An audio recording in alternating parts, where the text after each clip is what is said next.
Okay, welcome back. Today we're diving into a really interesting story, one involving potentially huge risk, but also maybe explosive reward. GSI Technology, or GSIT. And based on what we've gathered, this isn't a company you just analyze with, standard PE ratios or things like that. This deep dive is really about dissecting a pure technology bet. It's a proposition so focused, the sources we looked at actually call it a true binary bet. We're essentially looking past their current business almost entirely to focus on the potential of just one new product. And the big question is, can that product actually live up to the hype? Can it challenge the giants in the semiconductor space? Yeah, exactly. The entire future of GSIT, like you said, it really rests on this thing called the Associative Processing Unit, the APU. Now, this chip is a prime example of something called compute and memory, or CIM, architecture.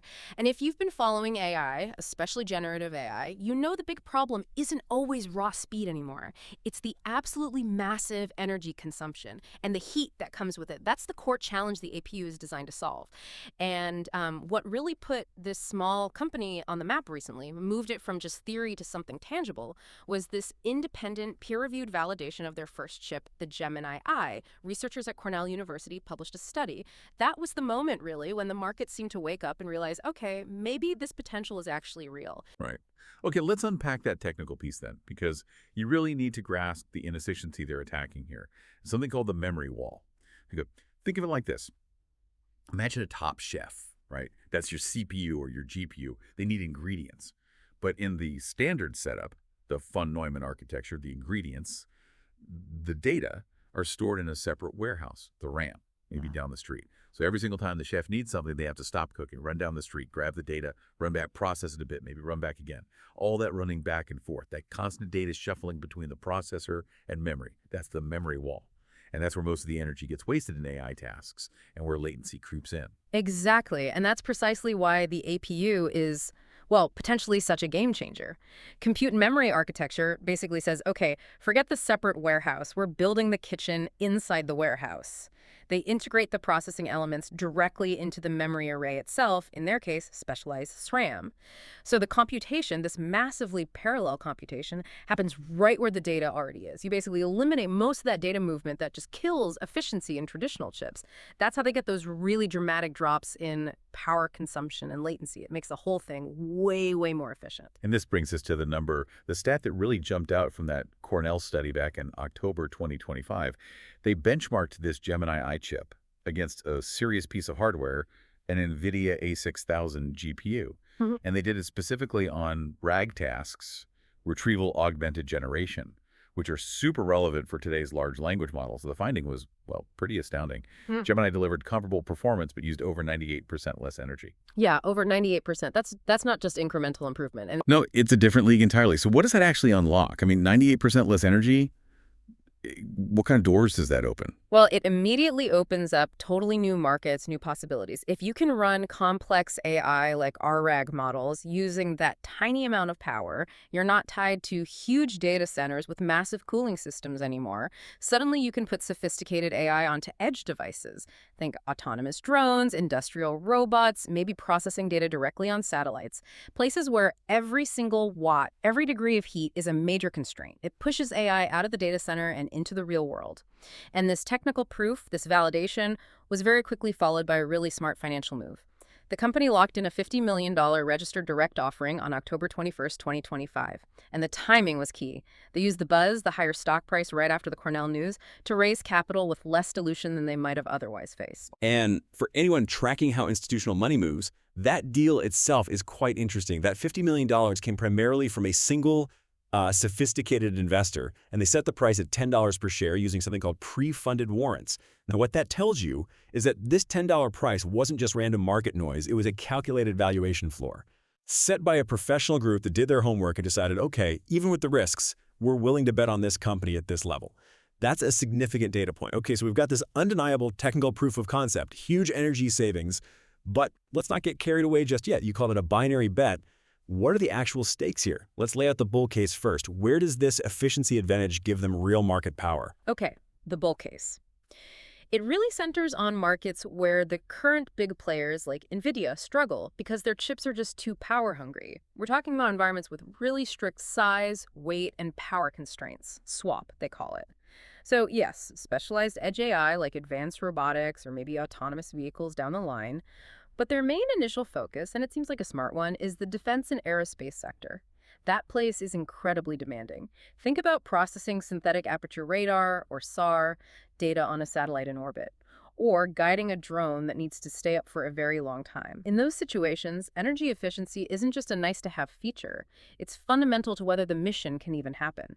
That's where GSIT's 98% power advantage could be less of an advantage and more of a requirement, a real competitive weapon. Okay, that sounds compelling. A clear niche where they have a massive edge. Yeah. But we have to talk about the competition. This is a small company, historically unprofitable, going up against giants. So let's clip to the bear case. Yeah. What are the big risks? The bear case really boils down to one name, NVIDIA, and specifically NVIDIA's CUDA software platform. It's a classic David versus Goliath setup. And Goliath, in this case, has this incredible armor, which is CUDA. It's not just about having fast GPUs. It's this whole ecosystem they've built over, more than a decade. Tools, libraries, developer training. Developers are deeply invested in CUDA. Switching away from it means huge costs, retraining engineers, rewriting code.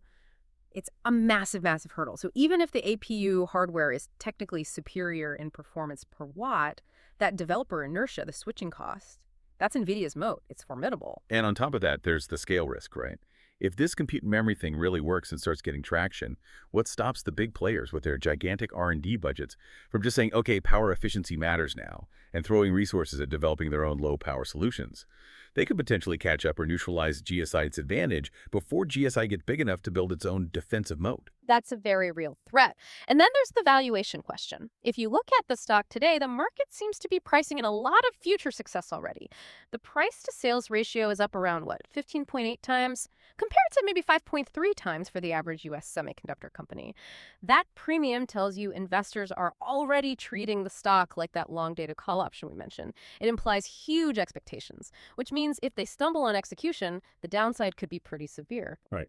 So given that risk, execution becomes everything. If they're going to make this bet pay off, they need a super clear product roadmap and, crucially, a reliable way to fund it. Before we get to the roadmap, let's touch on that funding piece quickly. Where does their current money come from? All their actual revenue right now is from their legacy business. They make high-performance, specialized SRAM memory, often radiation-hardened for tough environments. Now, this business is stable, but there's a risk hidden there: customer concentration. In Q2 of fiscal 26, just 3 customers made up over 37% of their revenue.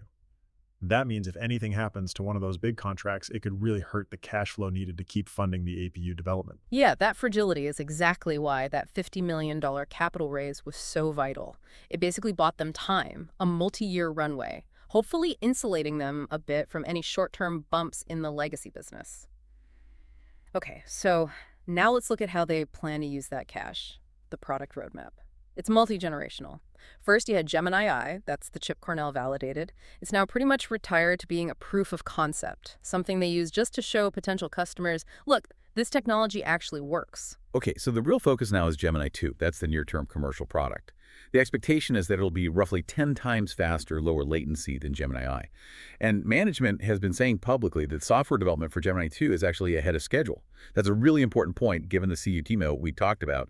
Good software is key. Absolutely. Then looking further out, you have Plato. This is the next-gen chip. The goal here is to move beyond just those niche swap applications and target more complex stuff. Think embedded systems at the edge, maybe even tackling large language models out where power is extremely limited. Development for Plato is getting funded in part by that recent capital raise, and they have a very ambitious target for tape-out. That's when the chip design is finalized and sent off for manufacturing. They're aiming for early calendar 2027 for Plato. Ambitious. Okay, ambitious roadmap. How are they planning to actually sell this? What's the go-to-market strategy? It seems very deliberate. They're targeting the defense and aerospace sector first, using it as a strategic beachhead. Why start there specifically? Well, a couple of reasons. First, government contracts like the SBIRs they have with the Air Force and Space Development Agency provide funding that doesn't dilute shareholders. Non-dilutive funding is gold for a company like this. Second, getting your tech validated in demanding mission-critical defense applications, That provides a level of credibility that's hard to get elsewhere. It de-risks the technology in the eyes of other potential customers. We're already seeing some traction. They're working, for example, with an Asian defense group to move from Gemini-I to the commercial Gemini-I for an in-flight SAR system, and also with a U.S. aerospace company for SAR processing on a satellite. These are real projects. Got it. So the immediate goal, looking ahead to calendar year 2026, what's the key objective? It's converting those government-funded proofs of concept, those POCs, into actual commercial design wins. They need to start getting contracts that generate revenue, not just R&D funding. Pilot shipments are planned for later in 2026. Making that jump from government-funded projects to real commercial sales, that's probably the single biggest hurdle right in front of them. Okay, so for you, the listener, if you're tracking this company over the next, say, 12 to 18 months, it really is all about execution. Flawless execution. We need to be crystal clear about the specific milestones you should be watching for. What are the key signposts? Yeah, let's list them out. There are 5 key things to monitor. First, Gemini-II benchmark publication. This is supposed to happen by the end of this calendar year, 2025. It's non-negotiable. It has to show that claimed 10x performance jump over Gemini-I. If those numbers aren't there, the whole commercial viability argument takes a massive hit. Okay, number 1, Gemini-II benchmarks by year-end. What's second? Second, the first commercial design win. Watch for the announcement. Is it just another government POC, or is it a real revenue-generating contract with a major aerospace or defense player? That tells you if the market is actually willing to buy this technology yet. Got it. Commercial win is number 2. Third, Progress on Plato. Keep an eye on news about hitting milestones for Plato development. Are they acquiring the necessary IP? Are they building out the software team as planned? That early 2027 tape-out target is aggressive. Any significant slips could signal trouble, either technical or financial. Okay, Plato progress. Number 4. Fourth, strategic partnerships. Look for announcements. Are they collaborating with major players in defense, maybe automotive or industrial tech, specifically for the Plato chip? These kinds of partnerships would be huge validation. It shows other big companies believe in the long-term potential, and it helps share the immense cost and risk of developing that next-gen chip. Makes sense. Partnerships are key. And the 5th signpost. Fifth, and always critical for a company like this, financial discipline. Monitor their quarterly cash burn rate very closely. That recent raise gives them runway, maybe $75 million pro forma cash, but R&D is expensive. If their spending starts exceeding guidance, that runway shrinks fast, and that could force them back to the market for more capital, potentially at a bad time, leading to more dilution. So watch the cash burn. Okay, 5 clear signposts. Gemini-II benchmarks, first commercial win, Plato progress, strategic partnerships, and financial discipline. So let's wrap this up for you. We've established that GSI Technology is fundamentally a long-shot bet on potentially transformative technology. Investing here today is, functionally, like buying a long-gated call option on whether their energy-efficient APU actually gets widely adopted. Exactly. And while the stock is obviously going to be volatile, it's highly speculative. Remember that $50 million offering we discussed, priced at $10 a share, backed by a serious institutional investor using those pre-funded warrants?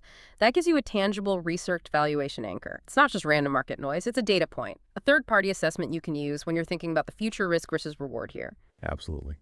Well, this has been a really fascinating look into a niche technology that honestly could reshape how AI gets processed, especially out at the edge. We definitely encourage you to keep exploring compute and memory and think about its potential. Could it really challenge the dominance of GPUs by solving that fundamental memory wall problem? Something to watch.